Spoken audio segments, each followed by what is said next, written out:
Just over a year ago, we all held our collective breath as the news broke of Top Gear presenter Richard Hammond's high-speed crash. He'd lost control of a jet car at nearly 300 miles an hour. It had had a blowout. His last memory was thinking, so, this is how I die. Well, doctors thought his recovery could take years, but unbelievably, he was back on his feet and full of beans, it seems, in just weeks. Before long, he was back at work, and now he's even back behind the wheel with the rest of the boys at Top Gear. Right. Great relationship between great presenters, and a very warm welcome to relationship. Richard. We just shouted it. I know, but we love it. Richard and his wife Mindy giving their here now to give their first TV interview. So, you know, a tricky one for both of you, but we'll be very gentle. When you met, you met whilst he was in PR at sort of corporate headquarters type of thing, didn't you? So did you meet him at the time when he had his only proper job? Yeah, actually.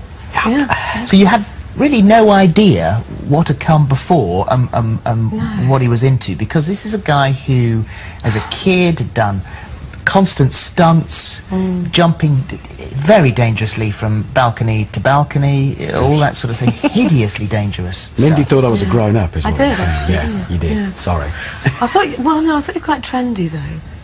What? In what way have I ever been trendy or had long fashionable? hair. Yes, that's true, I did. I was very fashionable. Well, the picture we just showed there was very trendy. Let me look at that. Look at that. It's quite as you long can see, now. height of fashion. Good there. What a miserable So state. when did he tell you, or when did you get to realise that this guy had this need for speed?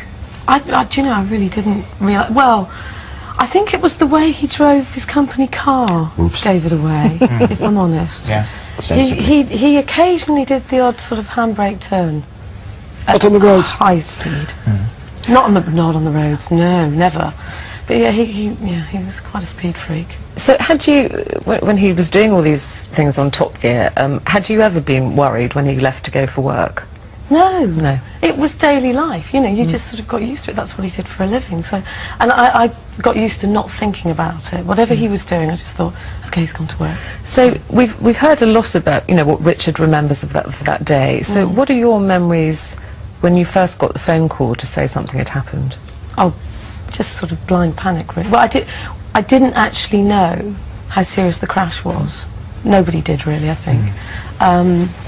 Obviously, I hadn't seen it, and Andy Willman rang me, who's the series editor, producer, and he said, it's okay, he's moving his arms and legs, because he wasn't there either. So they called him and said, look, he's had an off, but, you know, he's moving his arms and legs, he'll be all right, but they're taking him to hospital. And he didn't know how bad it was, actually. So when you were driving up to Leeds Infirmary, did you hear anything on the radio? Did anybody phone you to say, look, this is not looking great? I knew he'd crashed, had no idea the severity of the crash, and it was actually en route to Leeds. I heard on Radio 2 on the news, Top Gear presenter Richard Hammond had been involved in a very serious accident. He's in a critical condition in hospital. The car has rolled and flipped, and his wife Mindy is driving to be with him, and I just completely exploded. You know. Here's one of the news reports from that day using that word that you hadn't heard before. The Top Gear TV presenter Richard Hammond is tonight critically ill in hospital after crashing at 280 miles an hour. He was driving a jet-propelled car at an airfield near York as part of a land speed record attempt programme. It's thought he had already broken the record. He was doing one final run when the accident happened. Now, as we've said, Richard, I mean, there was an awful lot. We know a lot about this accident. It's been mentioned. The newspaper's been mentioned on the programme. I've never seen any of the news. You haven't, of course. No, it's the first time I've seen any of the news clips of it. From your perspective, one of the things about you mentioned in the book is that we all go through our lives and we wonder, you know, what will be the circumstances of our death? What will it be like? Where will I be? How old will I be? And that you had that moment in the car thinking, oh, this is it. Yeah, when I wrote that in the book, it was, I mean, that was partly because we'd agreed at the outset we were going to be very honest, because if it was going to have any value, then we had to be honest about these things, and that is what went through my mind. And it wasn't a big dramatic, I knew there was nothing more I could do. I'd steered, I'd deployed the parachute, cut the engines, and then it started to roll. And there was no other option. It was the next thing on my to-do list. It was just, yeah, which sounds like I'm trying to be very brave or very melodramatic. It wasn't. It was just, that's the next thing to do. I don't see how else it can possibly end. So, yeah, that's how I told it. When you finally catch up with him in Leeds Hospital, and you see the state of him, and he's... Tell me about the scale, the brain scale. Oh, the Glasgow Coma Scale. The Glasgow Coma Scale is something that they use when they see somebody at the scene of an accident with suspected brain injury. 13 to 15, I think, is sort of mild brain injury, and it goes down the scale to moderate, and severe is, I can't remember what it is. It's about 8 or 8 and below. Yeah. And he was a 3, and 3 is actually the lowest score. Did anybody warn you before you went in to see Richard what to expect? No. And what faced you when you walked into his hospital room? It was a standard sort of intensive care ward, and it was like walking on the moon. Everything was just slow motion, and whatever anybody says to you, you don't really hear. You just think, I just want to see him. And we went past so many beds, and every bed you walk past, you think, is that him? Is that him? And then we got to his bed, and it appeared not a mark on him. He had this sort of Klingon lump on his forehead where all the fluid was draining forwards, and his eye was a bit sort of gammy and disgusting. And there were lots of machines, lots of monitors and drips and things, but to be honest with you, looking at him, I instantly just thought, he'll be fine. Because there was some, you know, I just knew if he was in there, he'd come back, because he's very tough. Well, getting him back was primary. I mean, obviously, my God, an incredible team of amazing doctors, people, surgeons, experts around you. But getting him back was partly down to experts who shouted him back. Was partly. Well, he very, very rarely gets drunk. Very rarely. But if he did get drunk, he like most men, just decide, go to sleep now, and go to sleep wherever, usually downstairs on the sofa. And I used to have a hell of a job moving him, so I used to end up bellowing at him. You know, that was the only time I ever shouted at him. And about 4 o'clock in the morning, one of the nights, all of his machines and everything were showing that he was dipping badly, and they were doing observations on him. He wasn't coming out as he should. He wasn't giving any response at all. And I just looked at the nurse, she looked at me, and I said, "This is bad, isn't it?" And she said, yeah, it is.